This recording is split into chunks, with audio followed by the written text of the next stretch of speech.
En este estudio de hoy de Apocalipsis 15, que es la clase 33, lo he titulado Un nuevo canto de liberación y sería de liberación final. Pero acá se nos revela el contenido del nuevo cántico que cantan estos 144,000.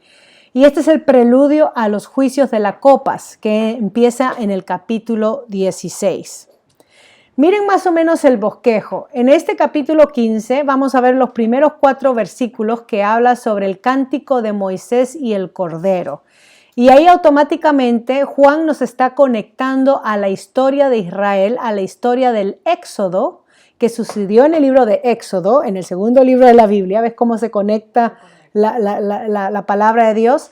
Cuando Dios usó a Moisés para liberar a su pueblo de la esclavitud, de la tiranía de Egipto, y usó las plagas como señales para que el pueblo vea, Israel vea el poder de Dios, liberándolos, y también para que Faraón se doblegue y reconozca el poder de Dios, el poder que tanto él rechazó y decidió hacerle cara, ¿no? Enfrente. Entonces vamos a ver sobre ese cántico de Moisés y el Cordero. Se nos añade el Cordero porque recuerden que el Cordero es el Cordero inmolado del capítulo 5, que es el león de la tribu de Judá, que es el Rey exaltado, que es nuestro Señor Jesucristo. Entonces, nuestro Señor Jesucristo, que es nuestro Cordero Pascual, es como se presenta en el Nuevo Testamento, el Cordero de Dios que quita el pecado del mundo. Él es el sacrificio, Él es el que se dio a sí mismo para liberarnos, ya no de una opresión de Egipto, como fue en el éxodo de Israel, pero para liberarnos de nuestros pecados, de nuestra maldad, de la muerte segura y reconciliarnos a Dios. Entonces, Jesucristo continúa la historia o el tema de salvación de Dios, que fue un punto de la historia de Israel a través de Moisés. Ahora Cristo, nuestro Cordero, nuestro sacrificio, nos libera, así como Dios liberó a Israel a través del sacrificio pascual cuando celebraron, ¿no?, la Pascua. Vamos a ver también en este capítulo 15 las 7 copas de plagas que se va a hablar, ¿okay?, que es el preludio al capítulo 16, donde comienzan a vertirse 7 copas por estos 7 ángeles. Y estas 7 copas, interesantemente, también es una correlación o un paralelo a las plagas del Éxodo. Es el mismo tema que se repite. Igual a las trompetas cuando fueron sonadas, igual al mensaje de los 4 jinetes que salieron delante de Dios. Estamos hablando de plagas, que es la manera como Dios vertió y vierte el juicio sobre la tierra. Ya vamos a examinar que la primera copa tiene que ver con úlceras malignas, eso está relacionado al Éxodo, también la plaga de las úlceras. La segunda copa, cuando el mar se convierte en sangre, relacionado cuando el río Nilo, recuerden, se convirtió en sangre, o las fuentes que los egipcios dependían para su subsistencia, fue convertida en sangre. Eso lo tenemos ahí también en Éxodo. Los hombres son incinerados, oscuridad y dolor. Se seca el río Éufrates, la sexta copa, y la séptima copa vamos a ver que tiene que ver con un gran temblor en la tierra, que es al final del capítulo 16. Entonces, como les dije antes, traten de hacer un cuadro, ya deberíamos de tener un cuadro hecho, a ver si yo lo hago, pero si ustedes pueden hacer un cuadro donde ponen las 7 trompetas, las 7 plagas, las 7 copas, todo lo que se está describiendo acá, si ustedes pueden, los 7 sellos, si ustedes pueden ponerlo en un cuadro y decirnos el contenido para ver el paralelismo de cada una de ellas, cómo se repite el mensaje de juicio sobre la tierra.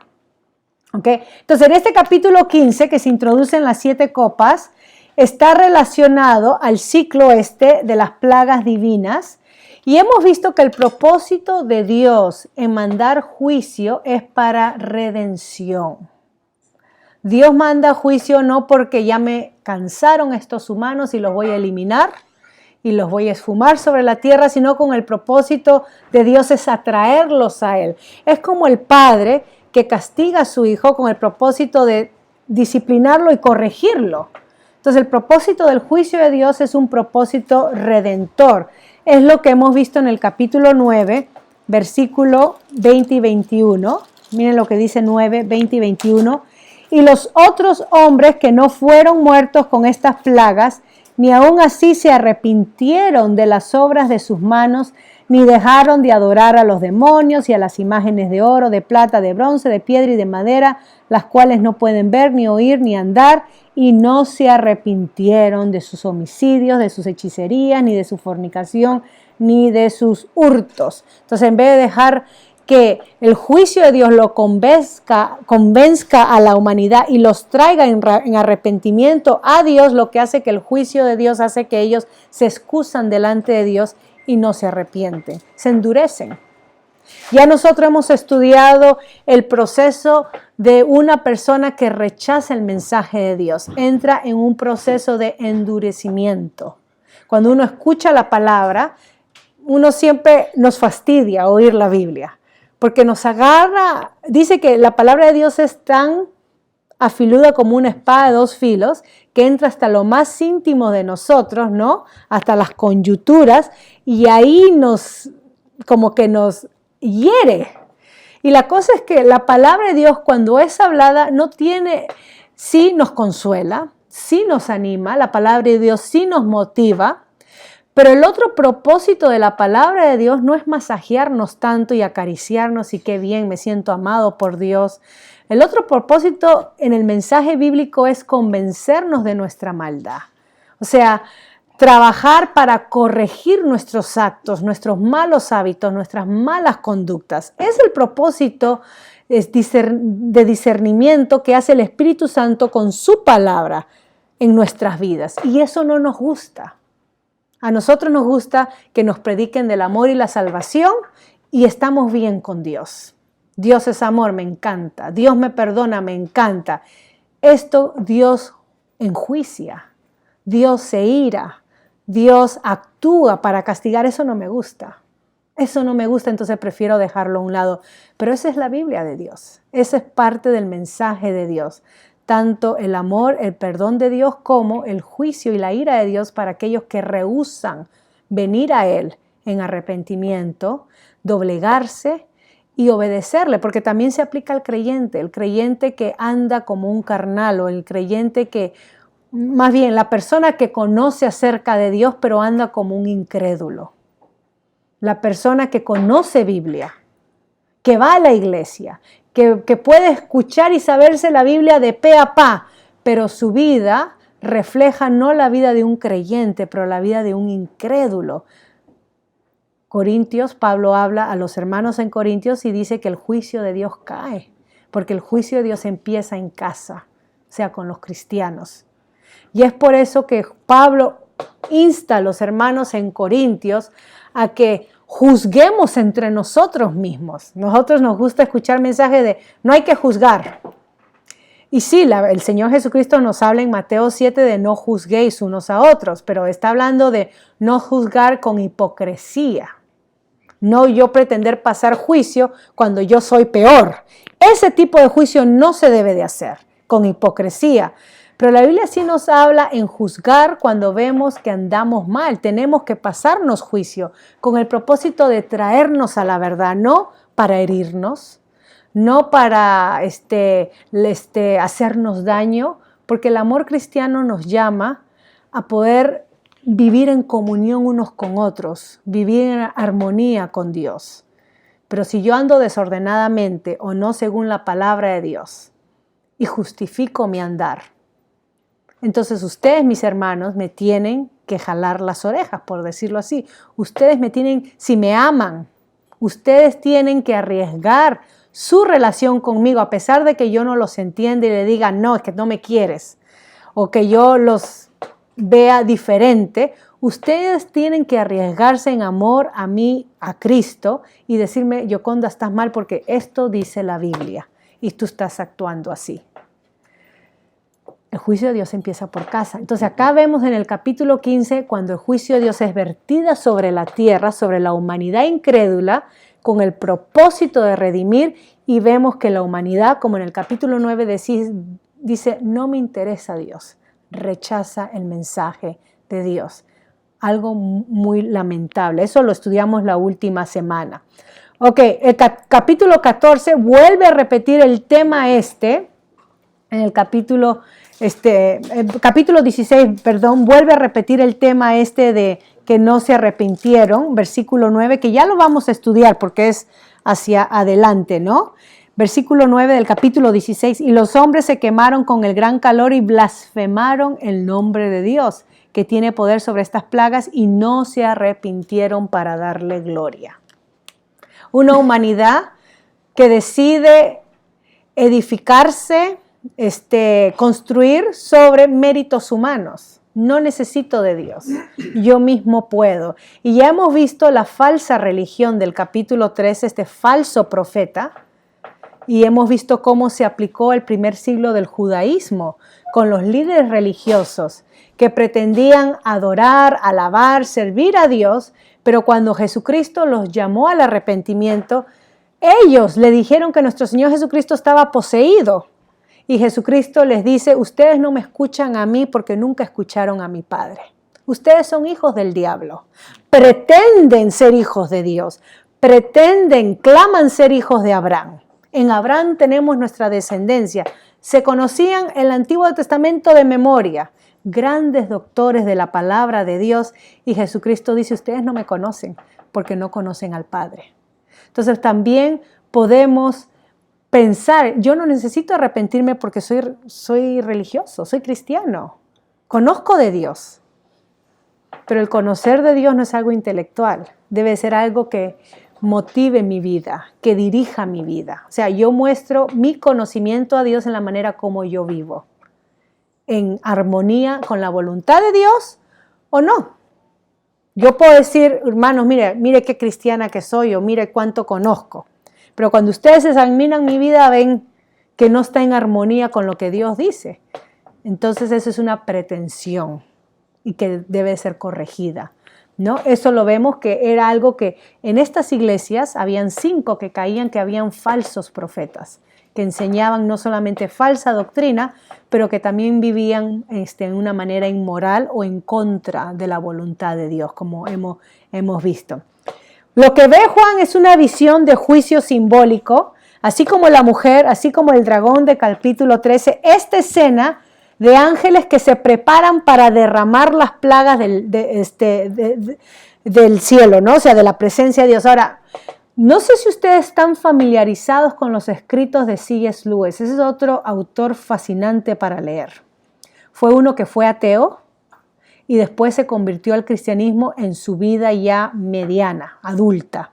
Era un profesor de la Universidad de Oxford, allá en Inglaterra. Así que un hombre muy académico, ateo, y él, después de convertirse al Señor, comienza a escribir porque comienza a estudiar la Biblia, comienza a escribir acerca de la fe cristiana. ¿Y qué es la fe cristiana? Con el propósito de presentar a la gente como él, que no entendía o que no conocía. En uno de sus escritos, él escribe un libro que se llama El Gran Divorcio. Lo tengo en español, te lo voy a compartir. Se llama El Gran Divorcio. Y uno piensa que se trata de pareja.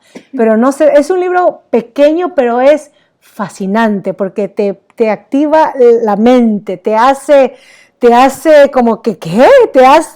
Te sorprende. Y en ese libro no les voy a decir de qué se trata, pero habla de una realidad de cuando la gente muere, ¿dónde vamos? Y él lo narra en una forma de novela. Narra la realidad después de la muerte y lo llama el gran divorcio porque los que van para un lado no pueden traspasar al otro lado y viceversa. Bueno, este hombre que escribió ese libro también escribió las series de Narnia. Quizás ustedes han visto en las películas. Hay películas de Narnia que pueden ver. Él escribió los libros, fascinante también para leerlo y para verlo. En esas series él presenta la realidad acerca del mundo celestial. Cómo el mundo de Dios o el mundo espiritual está acá presente en nuestro mundo, pero no lo podemos ver ni tocar porque está en otra dimensión. Y como no se puede explicar eso con palabras humanas, él produce una novela para ilustrar esa verdad. Acá Juan, con estas visiones, él nos está diciendo la realidad del mundo, qué es lo que está sucediendo en la presencia de Dios. Y lo que vemos es esto: Dios está activo en la historia de la humanidad. O sea, nuestro Dios, el Dios de la Biblia, no es un Dios que creó el mundo y se fue a Saturno de vacaciones. No es un Dios ausente. No es un Dios que hizo este mundo como una máquina de reloj y lo dejó andar por sí y chao, allá ustedes véanse como se puedan. Es un Dios que está envuelto en la historia humana. Y porque Dios está envuelto en la historia de la humanidad, estos creyentes que pasaron por persecución podían ser alentados y concluir: Dios está presente en mi historia. Dios está presente en mis luchas, en mi persecución, en mis desafíos. Dios está ahí conmigo. Ahora, ¿cuándo Dios está ahí conmigo? Si somos de Él, si le pertenecemos a Él, hemos visto que hemos sido separados por Él, sellados por Él, marcados por Él. Pero el mensaje de la Biblia es un mensaje que somos llamados a ser leales. Este es un tema que se está repitiendo. Estos 144,000, por ejemplo, no adoraron la bestia. No se dejaron poner la marca. Lealtad. ¿Dónde está nuestra lealtad? Si está a la cultura, al sistema del mundo, a la familia, Jesucristo lo dijo muy claro. Nadie puede ser mi discípulo si ama más, que es la palabra aborrecer en el idioma que él usó, ¿no? En el dialecto que él usó, que es: si no aborrece a padre, madre, esposa, hijos, no pueden ser mis discípulos. Pero lo que él quiso decir es: nadie puede ser un seguidor mío si no me ama a mí más que su padre, su madre, su hijo, su esposa, sus hijos. Él tiene que ser nuestro primer amor, o sea, Él tiene que ser nuestra primera lealtad. Y eso es difícil, porque eso significa de que si, por ejemplo, mi mamá no es creyente y sigue otro camino o sigue otras prioridades y entramos en conflicto porque ella tiene otra manera de pensar, otra manera, y no sirve al Dios de la Biblia, ¿a quién yo soy llamada a rendir mi lealtad? ¿A ella porque es mi madre o a Dios? Con el dolor de mi alma soy llamada a ser fiel. Y en este tiempo estos creyentes, muchos fueron desheredados por sus familias judías por abrazar el cristianismo. O sea, no el cristianismo, sino por reconocer a Jesús como su Mesías, porque no era ninguna religión nueva. Era solamente que en Cristo se completaba lo que Dios había prometido a su pueblo en el Antiguo Testamento. Entonces, acá en el capítulo 15 vemos esta realidad celestial donde vemos a los ángeles ministrando por Dios. Ahora, los ángeles nosotros hemos estudiado que son seres celestiales que no vemos, pero que ministran a favor del creyente según Hebreos capítulo 1. Yo no puedo reconocer este es un ángel, Dios los usa a favor nuestro, para ayudarnos a nosotros. Acá lo vemos envueltos, ministrando en los juicios de Dios. ¿Okay? Vemos a los ángeles haciendo esto. Ahora, recuerden que el Apocalipsis también enfatiza cómo Dios ha cumplido sus planes. Ese es otro tema que va de principio a fin. Dios ha cumplido sus planes, y acá cuando vamos a ver las copas y se habla sobre la última secuencia, obviamente no estamos hablando de la última en cronología, sino en la secuencia de la narración de Juan, en el orden de esta narración de sus visiones, ¿ok? De eso estamos hablando. Ok, entonces veamos brevemente los primeros versículos. Tenemos unos minutos antes de comernos el dulce que está en el horno esperando y que ya debemos de apagar para que no se queme. Pero bueno, el capítulo 15, miren los versículos 1, la ira de Dios. Se nos dice, vi en el cielo otra señal, esta es la tercera señal que se manifiesta desde el capítulo que hemos visto del capítulo 12. La primera señal, la mujer encinta vestida del sol. La segunda señal, el dragón, la bestia. Esta es la tercera señal que habla, ¿ok?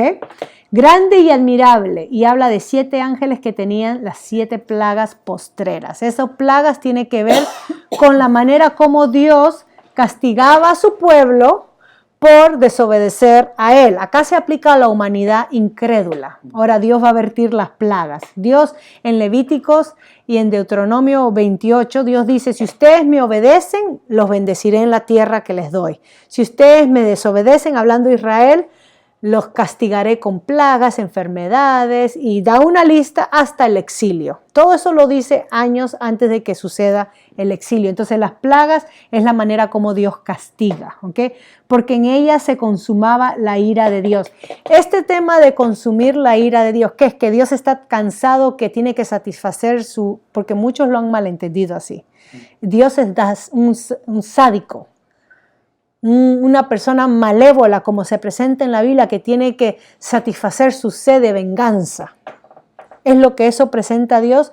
Cuando vemos el contexto, vemos que Dios es grande en misericordia, tardo para la ira. Cuando Dios actúa en ira es porque ya nosotros hemos llegado a un punto de maldad, ya estamos al tope, que si Dios no actúa, nosotros mismos terminamos extinguiéndonos, matándonos unos a otros. O sea, la ira de Dios es una manera de parar y limitar nuestra propia maldad contra nosotros mismos. ¿Me entienden? Es la manera como Dios actúa. Y dice, y vi también como un mar de vidrio. Este es el mismo mar que vimos en el capítulo 4 y 5, cuando se manifiesta el trono, que está en la presencia de Dios, con fuego, y a los que habían alcanzado la victoria sobre la bestia. Estos son los 144,000, del capítulo 14, mira cómo se conecta, que son victoriosos porque rindieron sus vidas hasta el final, murieron siendo leales a Cristo, a su evangelio, y su imagen y su marca, la bestia, de lo que nos habló, de que aquellos que se dejaban marcar, ¿no? Eran los que podían comprar, transaccionar en el mercado, y aquellos que no eran marcados eran perseguidos y martirizados, ¿no? Eso ya lo estudiamos. Y su imagen, su marca y el número de su nombre, 666,000, era lo que caracterizaba a esta bestia. En el tiempo del primer siglo hemos visto que se refería al emperador Nerón, pero es el número de hombre. O sea, esta es una sociedad humana dirigida por el hombre. Cualquier sociedad humana dirigida por el hombre que descarta a Dios. Y podemos poner ejemplos en la historia, cómo se han levantado a través de la historia de la humanidad sociedades o políticas o creencias donde el hombre es el centro y descarta a Dios, ¿no? Y ya sabemos, ya hemos hablado de eso. En pie sobre el mar de vidrio con las arpas de Dios. Acá están estos mártires fieles, vencedores, con arpas de Dios en la presencia misma de Dios. Y se nos dice de estos que cantan el cántico de Moisés. Recuerden que en el capítulo 14 decía que cantaban un cántico nuevo. Acá se nos revela el contenido del cántico. ¿Qué cántico nuevo? El cántico de Moisés, siervo de Dios, y el cántico del Cordero, diciendo, grandes y maravillosas son tus obras. Este es un himno que cantamos nosotros también. Señor Dios Todopoderoso, justos y verdaderos son tus caminos, Rey de los santos. ¿Quién no te temerá, oh Señor, y glorificará tu nombre? Pues solo tú eres santo, por lo cual todas las naciones vendrán y te adorarán, porque tus juicios se han manifestado. Solamente vamos a ver el cántico por esta tarde, y la próxima semana continuamos con el capítulo 15 hasta el 16. El cántico de Moisés, este es el cántico de redención, el cántico de liberación. Este cántico une el Antiguo Testamento con el Nuevo Testamento, porque es una referencia a Éxodo 15, yo se lo puse en sus notas. Éxodo 15, versículo 1 al 19, donde Moisés canta a Dios, Miriam dirige a las mujeres por la victoria que Dios le dio sobre los egipcios. Esto fue después de que cruzaron el mar en seco y los egipcios vinieron tras ellos para poder matarlos o tomarlos, y Dios vertió las aguas y los sepultó. Y entonces cuando los hebreos pasaron del otro lado, ahí cantan con alegría, Dios nos ha liberado. Es el cántico que acá Juan se está refiriendo. Ahora, en este cántico de Moisés también podemos ver una conexión a Deuteronomio 32. Deuteronomio 32 es el himno de Israel. Nosotros estudiamos el libro de Deuteronomio ya un par de años atrás, pero el capítulo 32 es un cántico que Moisés le compone al pueblo israelita. Y en ese cántico Moisés resume la historia del pueblo. Es como el himno nacional de Israel. O Si quieren saber el himno nacional, lean Deuteronomio 32. Y les dice en ese cántico, les hace recordar, si ustedes obedecen a Dios van a ser bendecidos y van a ser canales de bendición, pero si ustedes desobedecen a Dios, van a ser maldecidos y van a traer consecuencias drásticas, fúnebres sobre su vida. Y en ese cántico glorifica a Dios, alaba a Dios. ¿Okay? Entonces vemos la conexión del cántico de Moisés, Éxodo 15, y el cántico que Moisés compuso en Deuteronomio 32 para Israel, para hacerles recordar su historia. Y qué manera, ¿no? Nosotros deberíamos de estar produciendo, aquellos que el Señor ha dotado con talentos y dones en la música, deberíamos estar produciendo música que nos haga recordar la historia bíblica, que nos lleve a la Biblia.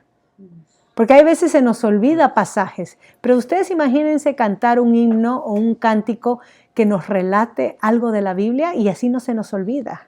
Y eso es como Israel memorizaban sus escrituras, ellos cantaban las escrituras. Y como ejemplo está el libro de los Salmos. Son 150 capítulos, pero son los cánticos de Israel y en esos cánticos ellos repasan su historia. Ellos repasan el carácter, la fidelidad de Dios, el amor de Dios, el perdón de Dios. Ellos repasan el juicio de Dios.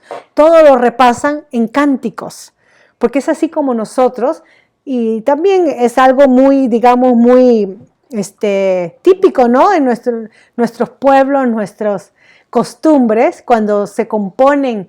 A mí me encantan las composiciones que hablen de la cultura de mi país y que presenten platos o cosas típicas, me encantan, ¿no? Cuando es algo que edifica, que enseña, nada vulgar ni nada obviamente al oculto. Pero Israel tenía eso, pero la diferencia de los cánticos de Israel es que alababan a Dios. Los cánticos de mi país no reconocen a Dios, hablan de nuestras cosas que tenemos, pero Dios está afuera.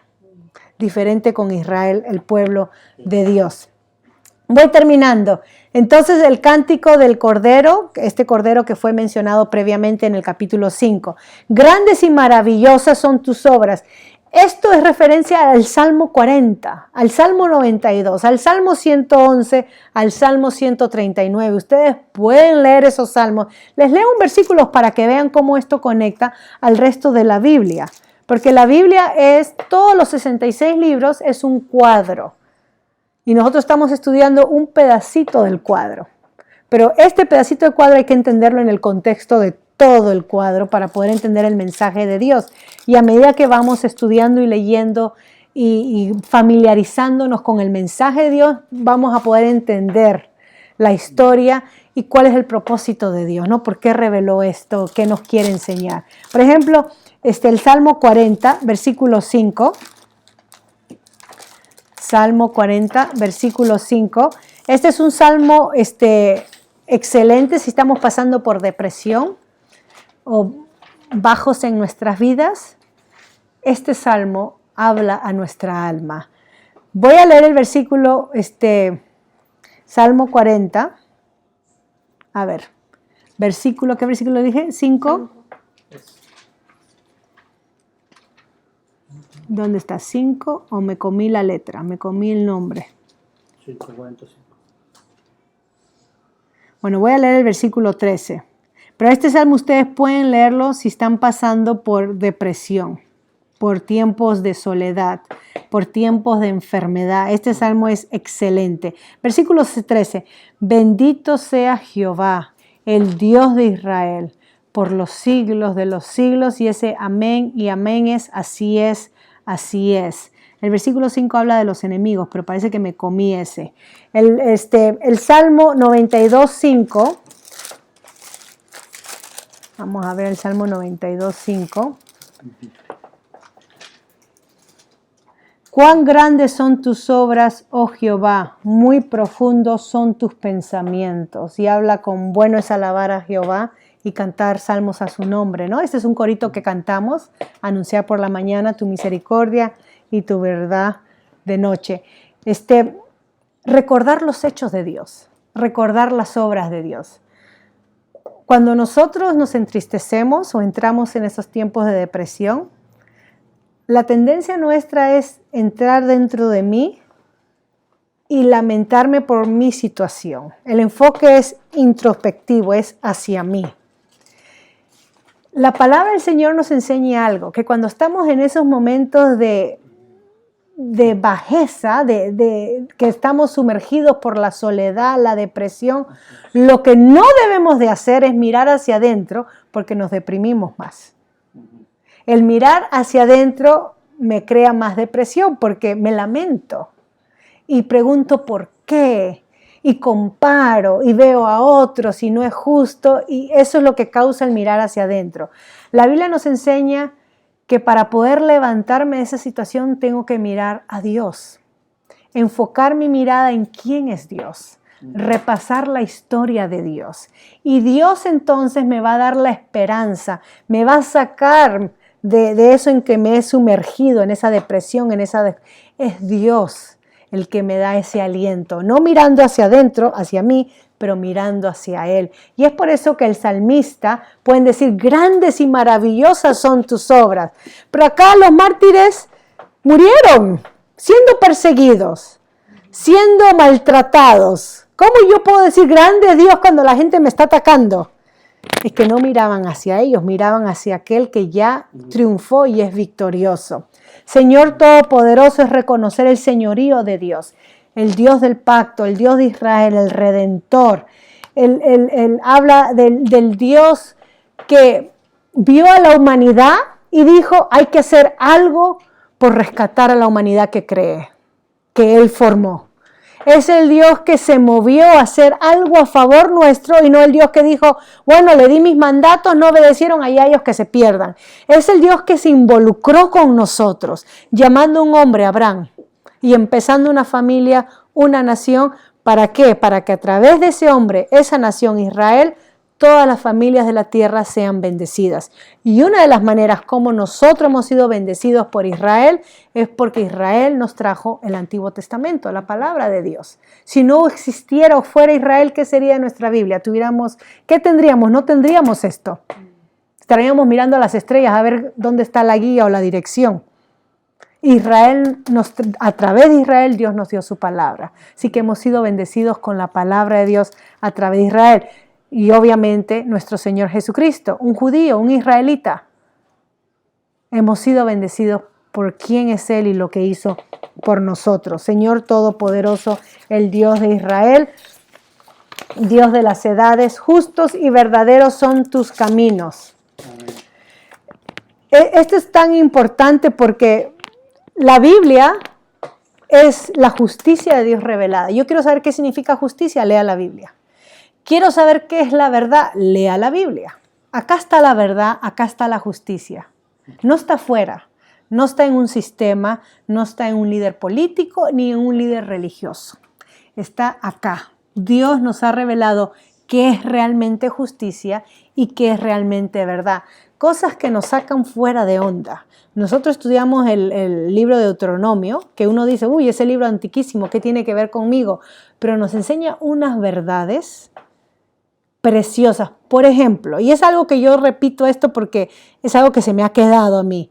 Si yo ando por el camino y encuentro un animal perdido, por ponerlo así, ¿no? En comparación a una de las leyes del Deuteronomio. La Biblia me dice, o la palabra del Señor dice, tráelo a casa, aliméntalo hasta que aparezca el dueño y se lo regresas. Eso es hacer justicia. Mi cultura me dice, se lo perdió, me lo quedo yo, mala suerte. Yo lo alimenté, yo gasté tiempo, si no fuera por mí ese animal estaría muerto en la calle, así que me debe a mí. Eso no dice Dios. Para la mente humana eso puede ser lo lógico. Claro, pero si tú gastaste tiempo, tú alimentaste al pobre animal. ¿Cuánto tiempo estuviste? 2 meses. Ah, no es justo, te pertenece a ti. Esa es nuestra lógica humana. La lógica de Dios dice, regrésalo a su dueño. Algo tan chiquitito como eso, justicia. Nosotros torcemos las leyes, ¿verdad? Las reinterpretamos para que a nuestra conveniencia, para que sea para mi provecho. La justicia de Dios no ve el provecho individual, pero ve el provecho de la comunidad, de la sociedad, de la familia. Voy a parar ahí entonces. ¿Quién no lo temerá, oh Señor, y glorificará tu nombre? Conociendo esto de nuestro Dios, que Él es el Dios trascendiente, que Él va más allá de nuestra creación, que Él no es algo creado, Él es el creador. Y que debemos de vivir con temor, en reverencia a Él, glorificando su nombre. Nuestro Dios es hermoso, es hermoso. Entonces, si estamos pasando por angustia, dificultad, no nos centremos hacia adentro, concentrémonos en quién es Él y en sus obras. Y eso va a ver cómo Dios nos va a rescatar y nos va a dar una nueva perspectiva y una nueva visión, un nuevo ánimo. Bueno, esto es solamente el inicio de quién es Dios y qué es lo que va a hacer, porque ahora vamos a ver a los 7 ángeles ejecutando los 7 juicios de Dios, que ya es paralelo a las 7 copas y a las 7 trompetas. La única diferencia es en la intensidad del juicio. Al principio con los sellos era 1/3 de la tierra que era afectada, ¿se recuerdan? Después pasó, bueno, es la tarea que les voy a dejar, que ustedes hagan el cuadro y el paralelo, porque es interesante. Después pasó a 3/4, la mitad, y ahora es 3/4 de la tierra. O sea, la tierra es afectada en incrementos con cada secuencia de juicio que viene. No hacen caso la primera vez, un poquito más intenso. No hacen caso la segunda vez, la tercera vez más intenso. ¿Por qué? Porque Dios es malo, a ver si se arrepienten y vienen a mí. Y me conocen, que yo soy grande y misericordioso. Pero ya vemos la respuesta de la humanidad. Blasfemaron y no se arrepienten. Esa es la realidad del día de Juan, esa es nuestra realidad. Esa es nuestra realidad. Voy a parar ahí, un nuevo canto de liberación es lo que hemos visto hoy.